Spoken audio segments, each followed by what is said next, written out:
সবাই আমরা একটি মর্যাদাকর জীবন চাই। আমাদের বেতন বৈষম্য আমরা চাই না। আপনি যখন একজনকে বেতন দিচ্ছেন, দিন রাত তাকে খাটাচ্ছেন, ব্যাগ নিয়ে একজন ঝড় বৃষ্টি রোদের মধ্যে বাড়িতে বাড়িতে সেবা দানের জন্য ছুটে বেড়াচ্ছে, আর আপনি তাকে বলছেন দেশদ্রোহী। আপনাদের জন্য ধিক্কার। আগামীকালকে বড় সমাবেশ হবে, সমাবেশে সবাই আপনারা উপস্থিত হবেন। সরকারকে রেড লাইন দেওয়া হবে।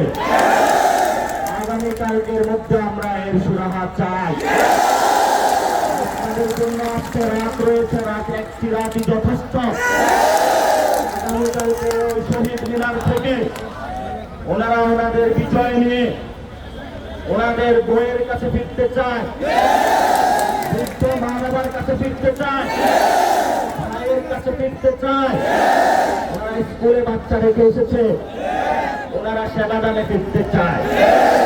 আমরা এখন সংবাদ পাচ্ছি বিভিন্ন জায়গা থেকে এই আন্দোলনকে সাবোটেজ করার জন্য বিভিন্ন গোয়েন্দা সংস্থাকে লাগানো হয়েছে। কিন্তু এখানে শহীদ মিনারে একখণ্ড বাংলাদেশ রয়েছে। ওনাদের উপরে যদি একটি লাঠি চলে, তাহলে বাংলাদেশের উপরে আপনি লাঠি চালাবেন। আমাদের এনসিপির থেকে আপনাদের সাথে পূর্ণ সংহতি আছে এবং আপনাদের দুঃখের কষ্টে আমরা দেখিতে আছি। ভবিষ্যৎ আপনাদের পথে চলায় আমরা থাকবো ইনশাআল্লাহ।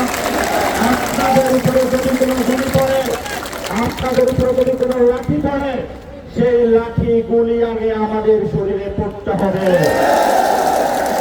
এবং পরিশেষে আমি শেষ করবো, বিদ্যুৎ খাত সংস্কার করতে হবে।